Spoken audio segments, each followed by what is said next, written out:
اللہ کے نام پہ مانگنے والے کو 1 روپیہ دیں اور حضور کے نام پہ مانگنے والے کو 10 روپے دیں، بے وقوفی ہے۔ اللہ کا شان تو زیادہ ہے، حضور خود اللہ سے مانگتے تھے۔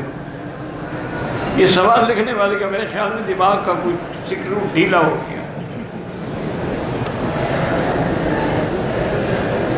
غیر مسلم کے ساتھ بیٹھ کے کھا سکتے، حضور نے خود غیر مسلموں کو دعوت کی، مکے کے کافروں کو حضور نے دعوت دی اپنے گھر میں۔ تو ابو جہل نے اعتراض بھی کیا، اس نے کہا حضور آپ کو پتہ ہے کہ ہم لوگ تو وہ ہیں کہ اکیلا ہمارا بندہ کم از کم 1 بکرا کھا جاتا ہے، تو آپ نے تو ذبح ہی 1 بکرا کیا ہے، اور ہم 10 آدمی ہیں، ہم نے کہا تم کھاؤ تو صحیح۔ اب جب کھانے بیٹھے سب کے پیٹ بھر گئے، کھانا بچا ہوا ہے، کہنے لگے ہاں سحرنا محمد، حضور نے ہم پہ جادو کر دیا۔ تو اس لیے ان چکروں میں نہ پڑا کرو۔ ہمارے ساتھ کیمپ میں غیر مسلم بھی ہیں، ان کے ساتھ کھانا کھا سکتے، کیوں نہیں کھا سکتے؟ چھوٹی چھوٹی باتوں میں وہم میں نہ پڑو۔ حضرت مولانا تاج محمد بروٹی رحمۃ اللہ علیہ، میں نے تو زیارت نہیں کی، میرے والد صاحب نے کی، بہت بڑے بزرگ تھے اور تھے بھی جلالی بزرگ۔ ایک دن ان کے پاس ایک آیا جو پتہ نہیں فقیر بنا ہوا تھا یا واقعی فقیر تھا۔ حضرت نے خادم کو حکم دیا ابھی لنگر میں جو دال وغیرہ ہے وہ لے آؤ۔ اور نے کہا حضرت میں روٹی نہیں کھاؤں گا۔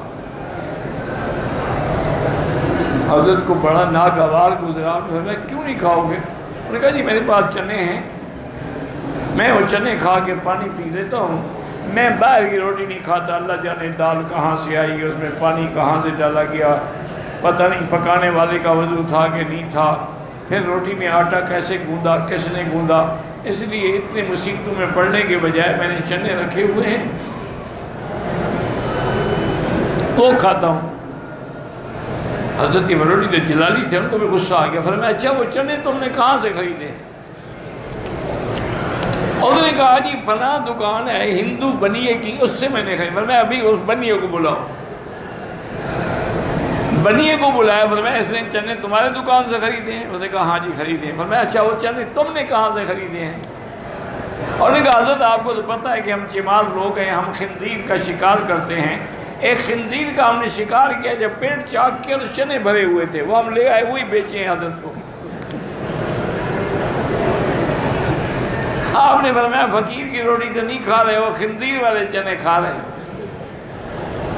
تو اس لیے چھوٹی چھوٹی باتوں میں نہ پڑا کرو، بس جو ظاہر ہیں باقی اللہ جانے، اللہ کا کام جانے۔ خواجہ سرا ہے، عمرے کے لیے آتا ہے، اس کے لیے بالکل آئے، عمرے کے لیے کیوں نہ آئے؟ مسلمان نہیں ہے، وہ مسلمان ہے، عورت آ سکتی ہے تو خواجہ سرا کیوں نہیں آ سکتی؟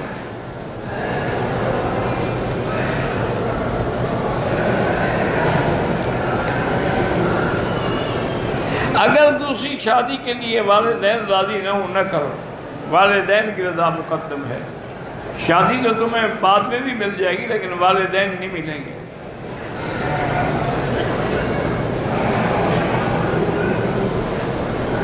میرے والد صاحب غیر محرم عورتوں کے ساتھ معاملات رکھتے ہیں، میرے باوجود میری ان سے وہ محبت نہیں بن رہی جو والدین کے۔ آپ والدین کی اطاعت بھی کریں، ان کو سمجھاتے بھی رہیں۔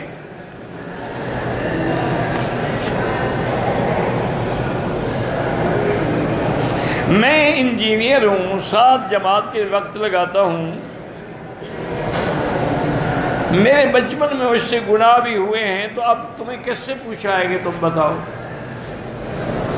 جب اللہ نے ستر دیا، پردہ دیا، تمہیں کس کی ضرورت ہے کہ مولوی کو بتاؤ؟ بس توبہ کرو، بات ختم ہو گئی۔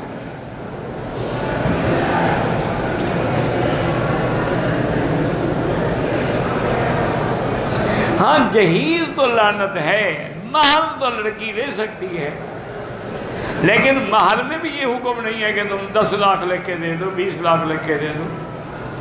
حضور کی بیٹی کا مہر 500 درہم تھا، بس تم بھی اتنا لکھ کے دو، اور تمہاری بیٹی بی بی فاطمہ سے زیادہ عزت والی ہے۔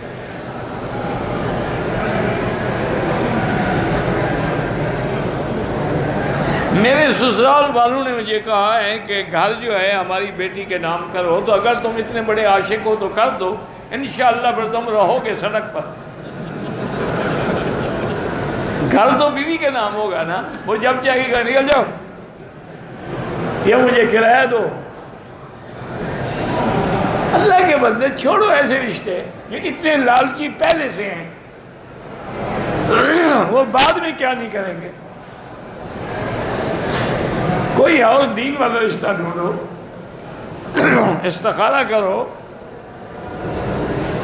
میری گھر والی کہتی ہے کہ داڑھی کو رنگ لگایا کرو، بالکل لگایا کرو، لیکن کالا نہ ہو، بس کوئی لائٹ براؤن لگا لو، اس کا کام بن جائے گا، وہ خوش ہو جائے گا۔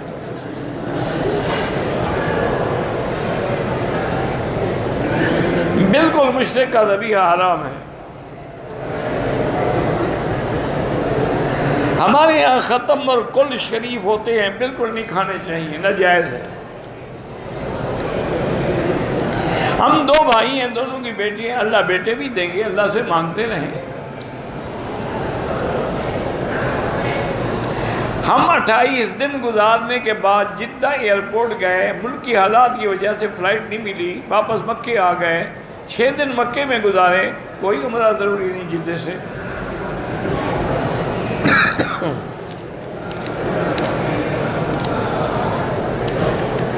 آوان برادری کا لڑکا کسی سید خاندان کی لڑکی سے شادی کر سکتا ہے؟ بالکل کر سکتا ہے۔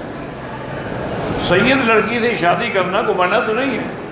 حضور سے بڑا سید کون ہوگا جو ساری امت کے سید ہیں؟ آپ نے اپنی لڑکی حضرت عثمان کو نہیں دی، حضرت عثمان تو سید نہیں تھے، وہ تو بنو امیہ سے تھے۔ یہ تو کوئی مسئلہ نہیں لوگوں نے بنا رکھا ہے، لیکن احتیاط اسی میں ہوتی ہے کہ آدمی برابر کے خاندان میں شادی کرے۔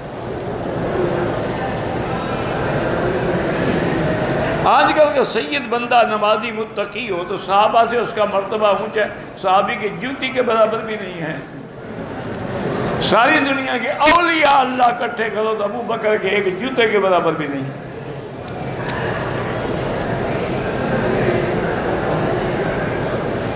سید لوگ کہتے ہیں کہ ہمارا ایک دن کا بچہ تمہارے 100 سال کے بوڑھے سے افضل ہے، جھوٹ بولتے ہیں۔ 100 سال اس نے نمازیں پڑھی، اس نے ابھی کچھ بھی نہیں پڑھا، کیسے افضل ہو گیا؟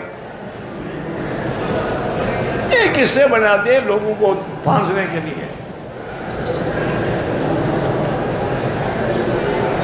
میں 11 سال پہلے UAE میں کام کرتا تھا، بہت سی کمپنیاں کام کرتی، چوری کیا کرتا تھا، ابھی اندازہ کر کے خیرات کر دو۔